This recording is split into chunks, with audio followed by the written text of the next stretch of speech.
नमस्कार, मेरा नाम है सुरेंद्र सिंह और आप देख रहे हैं एसएम न्यूज। दलितों शूद्रों की जमीनों को जो बसपा सुप्रीमो बहन कुमारी मायावती ने एक विधेयक लाके पास करा था जिसको कोई खरीद नहीं सकता था, लेकिन अब सर्व समाज के लोग यानी कि ब्राह्मण ठाकुर तमाम जाति के लोग इस जमीनों को खरीद सकते हैं। इसी विषय पर बात करने के लिए हमारे साथ गोविंद हैं, जो समाज सेवी हैं, एक्टिविस्ट हैं, लगातार बहुजन समाज के ऊपर एक चिंतक है, जो अपनी बात को लगातार रखते रहते हैं। स्वागत है गोविंद जी आपका हमारे चैनल में।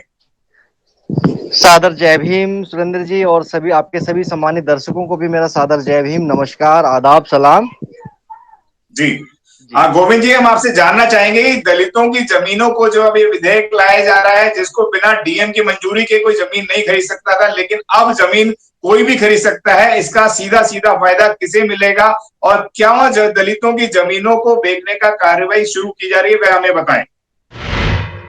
देखिए सुरेंद्र जी, ये तो सदियों से चला आ रहा था, क्योंकि जो बहुजन समाज के लोग हैं, जिन्हें जिन्हें बाबा साहब डॉक्टर भीमराव अंबेडकर ने शेड्यूल करके शेड्यूल कास्ट की एक पहचान दी, अनुसूचित जी जातियों के लोग, उन अनुसूचित जातियों के पास कभी भी जमीनें नहीं रही, क्योंकि उनके पास संपत्ति का जी अधिकार था ही नहीं जब तक भी संविधान देश में लागू नहीं हुआ था। जी लेकिन जब से देश में संविधान लागू हुआ तो उन्हें कुछ कुछ अधिकार मजबूरी में देने पड़े, जी हमारे देश के शासकों को, जो सत्ता में बैठे रहे उन लोगों को। तो लेकिन वो अधिकार भी लगभग 50-60 साल तक केवल कागजों में ही मिल ले रहे। जमीनें तो मिली, जमीनों के हक मिले, लेकिन वो केवल कागजों में ही पट्टे मिले, उनपे कब्जा और लोगों का ही बना रहा लगातार।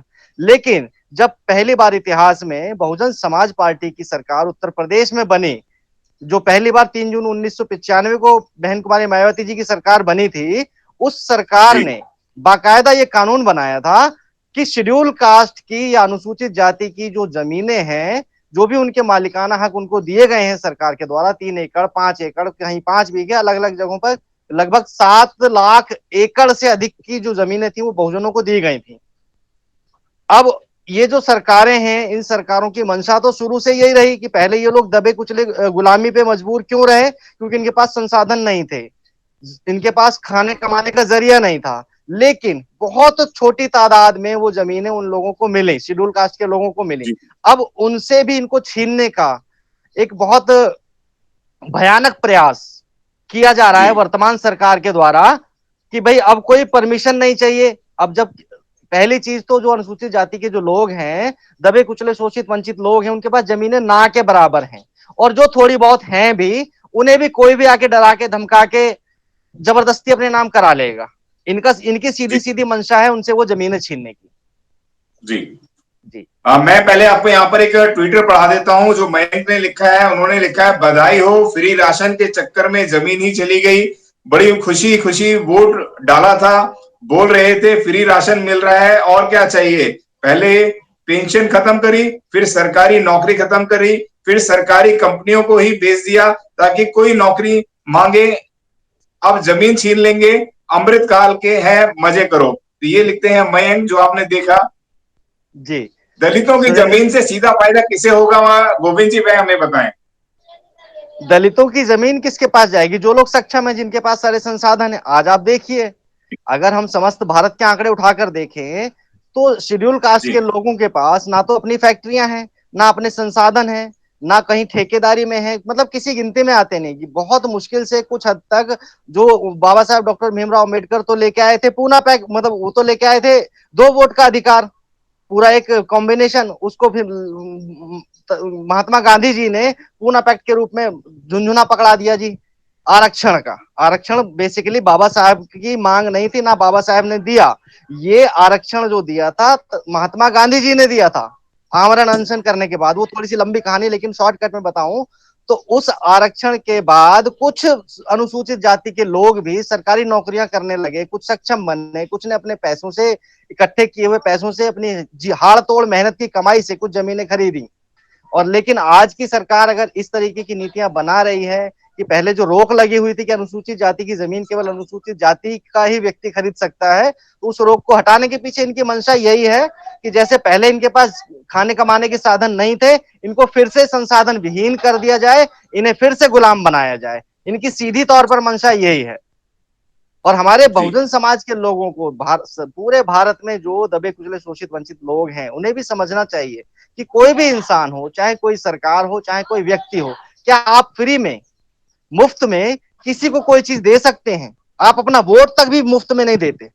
जब ये लोग आपके पास 5 साल बाद आते हैं तो आपको तरह तरह के प्रलोभन देते हैं, मुफ्त में देने के लालच देते हैं, आपको पैसा भी देते हैं, शराबें भी देते हैं, दावतें भी करते हैं। तो ये मुफ्त में तो नहीं लेते आपसे वोट।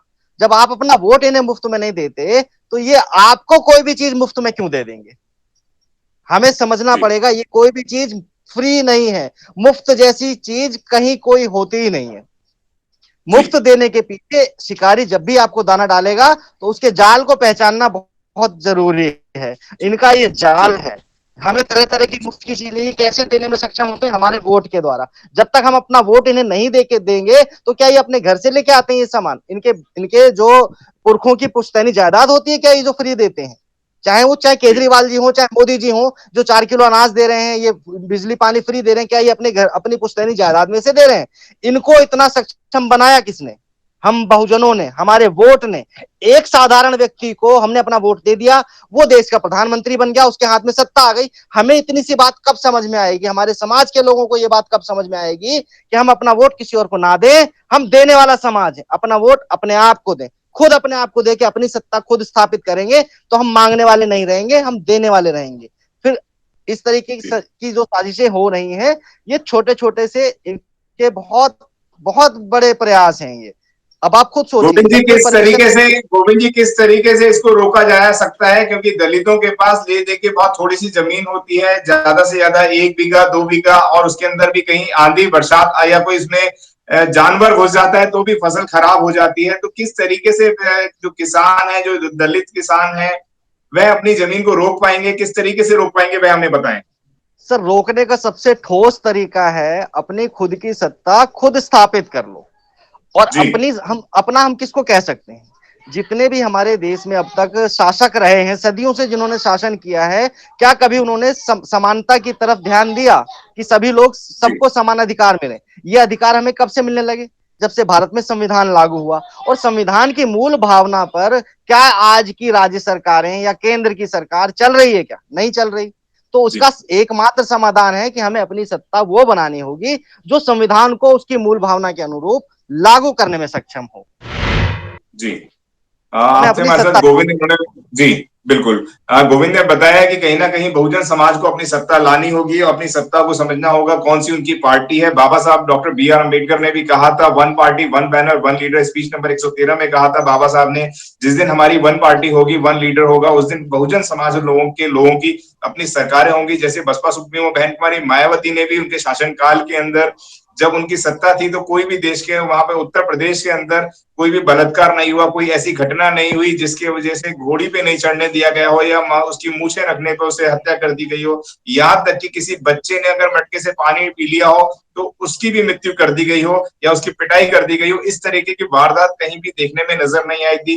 वहां पे समता की आवाज थी, बंधुता की आवाज थी, सर्व समाज की बात थी। सब समाज को आगे बढ़ के लेके चलने का काम किया था बसपा सुप्रीमो बहन कुमारी मायावती ने।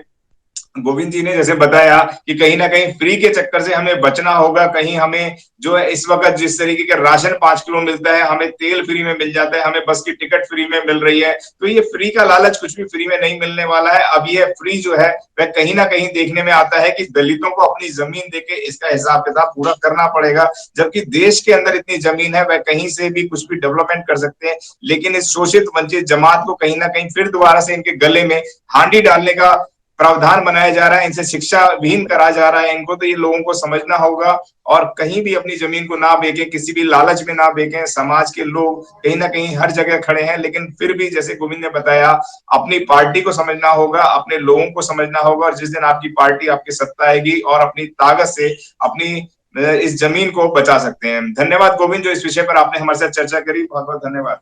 बहुत बहुत धन्यवाद सर आपका। आपने मुझे इतना सम्मान दिया, अपने चैनल पर अपनी बात रखने का मौका दिया, इसके लिए बहुत बहुत साधुवाद। आपके सभी सम्मानित साथियों को, दर्शकों को, कार्यकर्ता, अनुयायी जितने भी हैं हमारे, सभी को मेरा सादर जय भीम, जय बसपा, जी, जय भारत का संकल्प, बसपा ही विकल्प। अगर आपने अभी तक हमारा चैनल सब्सक्राइब नहीं किया है तो सब्सक्राइब करें और घंटी का बटन बिल्कुल भी दबाना ना भूलें ताकि सभी लेटेस्ट खबरें पहुंच सकें आप पे सबसे पहले।